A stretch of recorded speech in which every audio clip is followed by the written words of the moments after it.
Selamat pagi, selamat siang, selamat malam. Terserah Anda semuanya, para pemirsa, kawan-kawan, kapan Anda menyaksikan ini. Melanjutkan diskusi yang lalu tentang makna hidup, terbesit di dalam hati saya. Yang lalu telah dikatakan adalah makna hidup yang pada dasarnya adalah mulih atau pulang. Sekarang saya lalu bertanya di dalam hati, bagaimana kita bisa pulang? Apakah kita perlu identitas diri untuk mengetahui di mana alamat kita? Identitas diri itu lalu menjadi sebuah pertanyaan buat saya. Lalu di dalam hati muncullah yang sering orang kenal dengan kesejatian diri. Karena menurut saya, tanpa mengetahui kesejatian diri kita, akan sulit untuk pulang. Maka dari itu saya mencoba menanyakan kepada mas saya ini, apa itu kesejatian diri?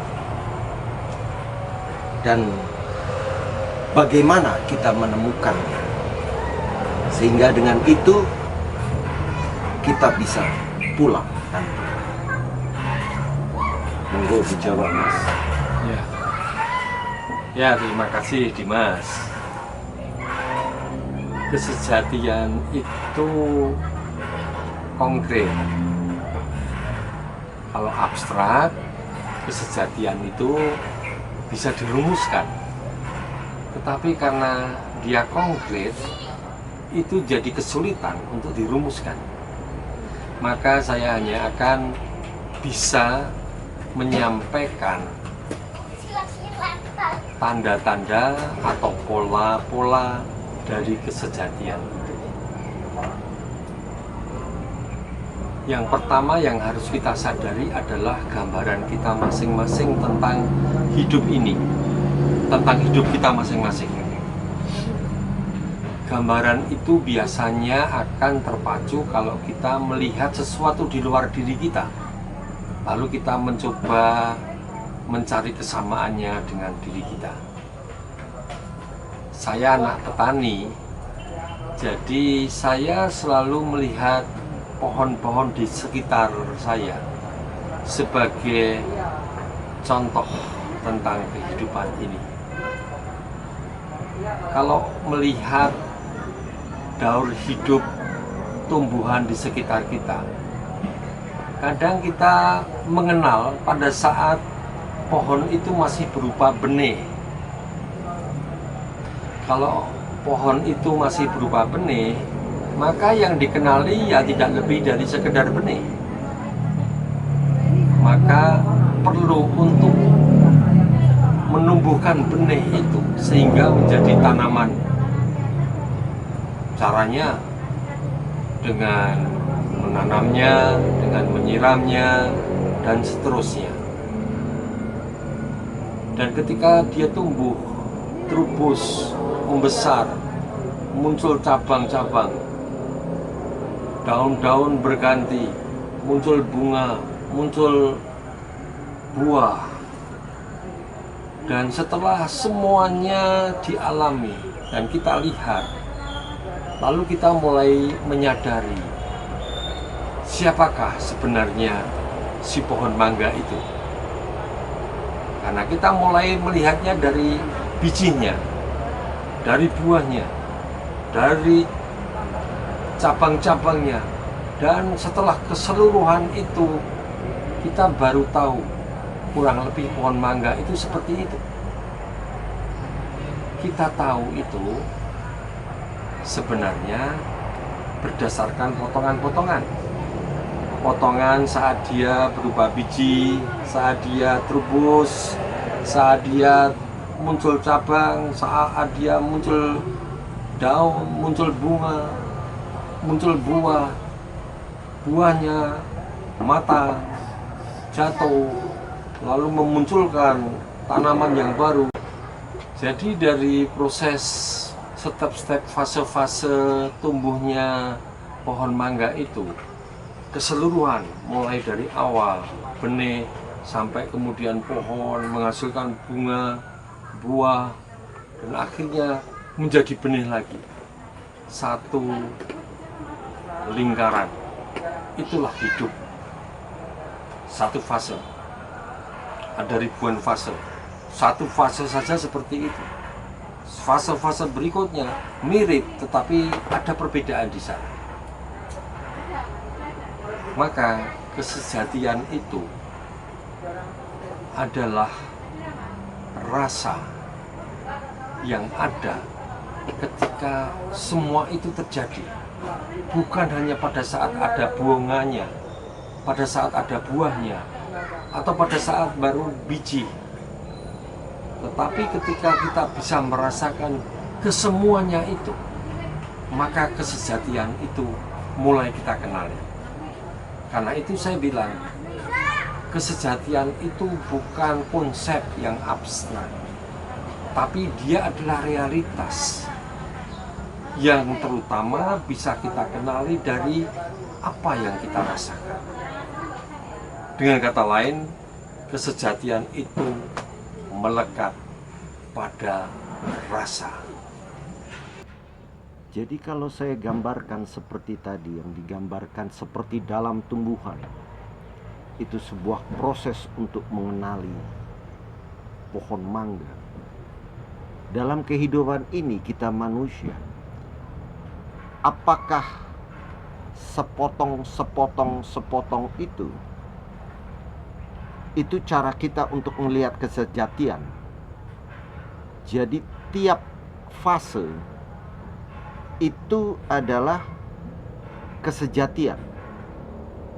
Bagaimana lalu kita bisa melihat keseluruhan, sedangkan umur itu bertambah tua? Apakah pada saat nanti kita dipanggil, baru kita bisa melihat utuh semuanya, seperti pada tumbuhan itu? Atau bagaimana cara manusia untuk melihatnya?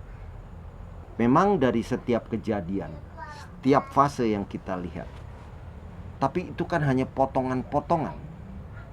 Secara menyeluruhnya melihat kesejatian itu bagaimana selama kita hidup ini. Begitu. Kesejatian kalau saya ibaratkan dengan seekor gajah. Gajah itu kesejatian.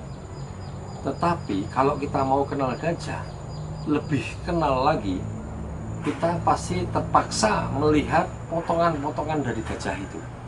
Telinganya, matanya, kakinya, perutnya. Tapi ketika harus melihat gajah, tanpa harus membeda-bedakan telinga, mata, kaki, bukankah otak kita mengalami kesulitan? Yang gajah yang mana? Tapi seperti saya katakan tadi, kita bisa menangkap gajah itu ketika pengalaman melihat ekor, perut, kaki, belalai, telinga gajah. Itu seolah-olah saya kumpulkan jadi satu. Nggak ada lagi sana telinga gajah, nggak ada. Mata gajah nggak ada. Ekor gajah nggak ada. Yang ada adalah gajah. Bagaimana saya menangkap gajah tanpa terjebak hanya sekedar matanya, sekedar telinganya, sekedar kakinya, dan seterusnya. Ini sebuah seni yang sederhana, tetapi gara-gara sekolah, kita diajari untuk analisa. Sampai-sampai kita tidak tahu lagi bagaimana caranya mensintesakan, caranya mengembalikan. Itu bukan sekedar kaki gajah, karena tidak ada gajah kalau hanya sekedar kaki. Bagaimana itu telinga gajah tidak lagi kulihat, tetapi sebaliknya aku melihat gajah itu ya keseluruhan. Sebab tanpa telinga itu bukan gajah, tanpa belalai itu bukan gajah. Budaya membuat kita puas melihat belalainya, puas melihat gadingnya, puas. Padahal kesejatian itu tidak dengan cara pandang seperti itu. Kesejatian itu mengumpulkan semua pengalaman, kaki gajah, telinga gajah, mata gajah. Ketika semua pengalaman itu tidak lagi kulihat sebagai bagian-bagian yang terpisah, tetapi ku kenali sebagai satu gajah. Bahwa itu ada telinganya, ada kakinya, ada matanya. Itu step berikutnya. Tapi gajah adalah satu, gajah sejati. Jangan berpikir mengenai telinga gajah, mata gajah. Itu sudah meninggalkan kesejatian. Sekarang terapkan ini untuk hidup kita. Aku pernah SD, pernah SMP, pernah gagal, pernah berhasil, pernah punya bapak, kemudian menjadi yatim, punya ibu, kemudian menjadi piatu, punya pacar, ganti. Tapi sekarang yang terjadi, aku punya istri ini. Cerita itu semua adalah aku. Bagaimana aku bisa melihat itu tanpa harus memilah-milah? Ini tidak mudah. Semakin dipersulit gara-gara pendidikan yang mengajarkan analisa. Seandainya itu dibalik menjadi sintesa, itu toh tidak mengembalikan kesejatian. Dengan kata lain, untuk bisa menemukan kesejatian, aku harus minta otak yang suka menganalisa dan mensintesa itu istirahat. Gunakanlah hatimu. Saat itu aku mulai dibukakan mengenai apa itu kesejatian, termasuk kesejatian diriku masing-masing. Untuk mencari kesejatian itu berarti kalau menurut yang saya tangkap itu tidak akan habisnya sampai kita dipanggil menghadap sang sumber sendiri. Kesejatian itu baru akan makin lengkap setelah kita selesai dengan hidup ini. Dan kalau kita percaya masih akan ada hidup yang berikutnya, apapunlah, dengan istilah agama mengatakan itu neraka, surga, yang lain dengan reinkarnasi dan seterusnya. Ya kesemuan itu loh kesejatian. Kalau belum lengkap semuanya, belum sejati. Jadi apakah kita tidak pernah mencapai kepenuhan? Kesejatian itu justru yang terus bertumbuh itu. Kalau yang sudah mandek itu bukan sejati. Kesejatian itu dinamis, hidup. Tetapi kita diajarkan merumuskan kesejatian seolah-olah sesuatu yang statis. Padahal kesejatian itu dinamis.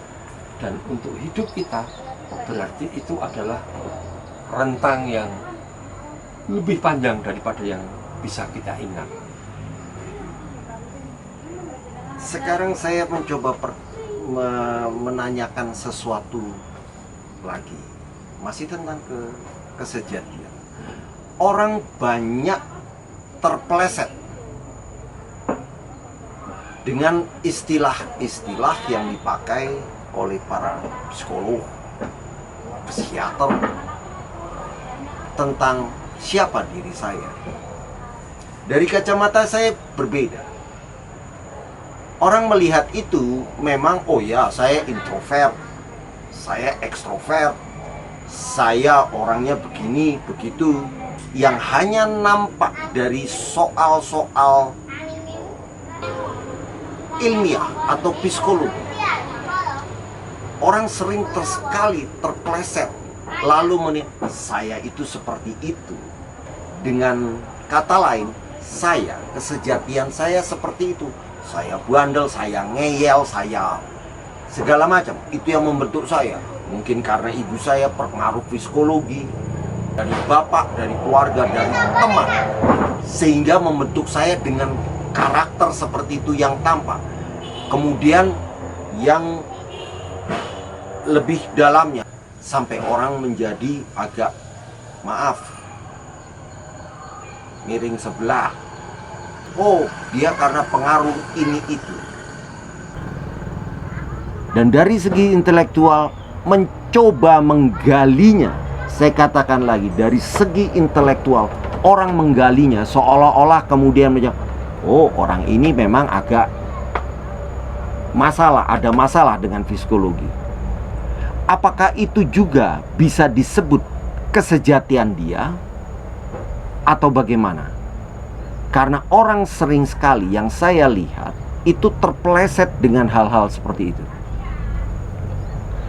Jadi ketika orang menggunakan sebuah model dikenakan pada dirinya, dia sudah melakukan pemangkasan tentang dirinya. Misalnya seperti di dalam kedokteran ada spesialis jantung, spesialis paru-paru, spesialis tulang, dan seterusnya. Orang menganggap bahwa dengan spesialis itu dia bisa melihat dengan lebih jelas. Sebagai upaya melihat dengan lebih jelas, melihat bagian-bagian itu baik. Tetapi ketika kita hanya dilihat jantung kita atau paru-paru kita, itu sebenarnya kan bukan kita. Jadi kalau kita mencoba melihat diri kita berdasarkan pola-pola yang dibuat orang, kita telah mereduksi, kita telah memotong keunikan diri kita, dan lalu memaksa kita melihat dari kacamata yang tidak lengkap. Jadi kalau itu disebut sebagai cara untuk mengenal kesejatian, itu ada benarnya, tetapi lebih banyak salahnya. Ketika orang terjebak menganggap diriku adalah apa yang dilihat oleh model itu, maka aku tersesat. Tetapi kalau pengetahuan mengenai apa yang kulihat dari sudut pandang yang sempit itu untuk menambah pada gambar besarku, oke, silakan dipakai. Maka yang paling penting di sini adalah ada big picture, ada small picture. Small picture bisa kita lakukan, tapi jangan pernah mengkhianati big picture. Karena kesejatian itu lebih terletak pada big picture daripada small picture. Yang big picture aja belum tentu benar, apalagi hanya melihat dari small picture. Maka kalau salah menggunakan small picture ini, entah itu dengan model psikologis atau apapun, yang terjadi adalah kita semakin tersesat dalam melihat alur jalan kesejatian. Dengan kata lain, saya mau katakan kesejatian itu adalah sebuah jalan. Orang bisa menemukan kesejatian dengan setia berjalan di jalan itu. Sedikit saja meleng, dia mulai tersesat dari kesejatian dirinya. Kiranya sekian dulu teman-teman semuanya pembicaraan kali ini. Kita akan melanjutkan pada waktu yang akan datang. Salam Rahayu, Rahayu, Rahayu.